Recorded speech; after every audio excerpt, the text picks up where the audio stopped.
Oi, meu nome é Henrique, sou aluno de Iniciação Científica pela Unesp de São João da Boa Vista e vou falar um pouco do meu trabalho sobre satélites conectados por cabos espaciais. Primeiramente, um cabo espacial é o tipo de cabo que é utilizado para conectar estruturas espaciais, podendo ser satélites ou qualquer outro tipo de objeto.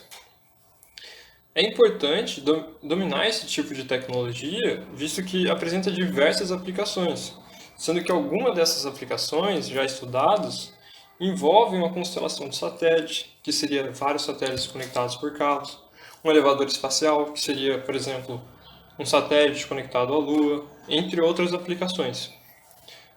Assim, meu estudo visa determinar quais as condições de excentricidade e de movimento para que dois satélites conectados por um cabo, que seria uma configuração de Altair, apresente um comportamento estável ao longo de sua órbita, notando que é uma órbita elíptica. Para isso, foi considerado que o cabo possui um comprimento variável e massa desprezível, e os satélites foram considerados como pontos de massa. As perturbações dos sistemas foram desconsideradas. O centro de massa do sistema é determinado pelas massas dos satélites e as distâncias deles até o centro de massa. O sistema descreve uma órbita kepleriana ao redor do corpo principal, ou seja, ao redor do primário. Assim, a posição dele é dada pela relação de ρ, que seria a distância do centro de massa ao primário, sendo ela calculada em função da excentricidade, que seria o achatamento da órbita, da anomalia verdadeira, que seria a posição do sistema na órbita, e do parâmetro focal. Além disso, o sistema ele possui dois comportamentos distintos. O primeiro comportamento é quando o ângulo φ, que é o ângulo entre o cabo e essa distância ρ, é fixo.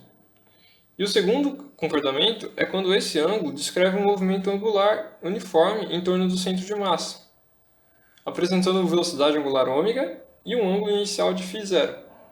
Ou seja, então você teria o seu sistema rotacionando ao redor do centro de massa.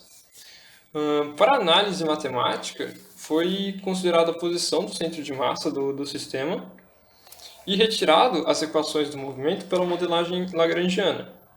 Então, as equações que eram em função do tempo foram passadas em função da anomalia verdadeira.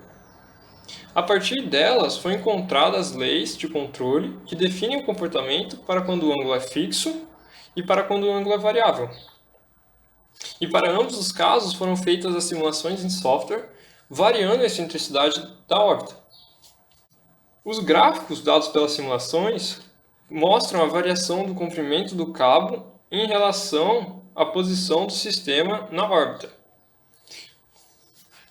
Com isso, foi possível notar que para um ângulo fixo, o sistema descreve uma órbita estável apenas quando o ângulo é zero. Ou seja, quando o satélite vai estar sempre apontado para o primário, dado uma variação de até 0,5 na excentricidade da órbita. Então você teria um satélite sempre apontando para a órbita, para o primário.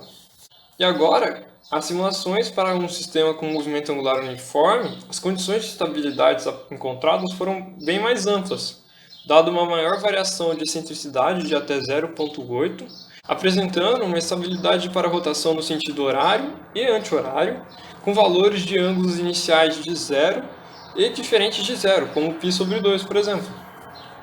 Desse modo, foi possível compreender a dinâmica no sistema e determinar quais as condições de excentricidade da órbita e os valores angulares onde o sistema de Altair apresenta um comportamento estável, seja para o caso de ângulo fixo, que apresenta valores mais limitados, onde há estabilidade, ou para o caso onde há uma rotação ao redor do centro de massa, que apresenta valores mais amplos, onde é encontrada a estabilidade do sistema. Com isso, é possível a gente compreender melhor o comportamento de estruturas conectadas por cabos espaciais. Esse foi meu projeto. Gostaria de agradecer ao meu orientador Denilson, à Unesp de São João da Boa Vista e também à CNPq pelo apoio que recebi. Obrigado.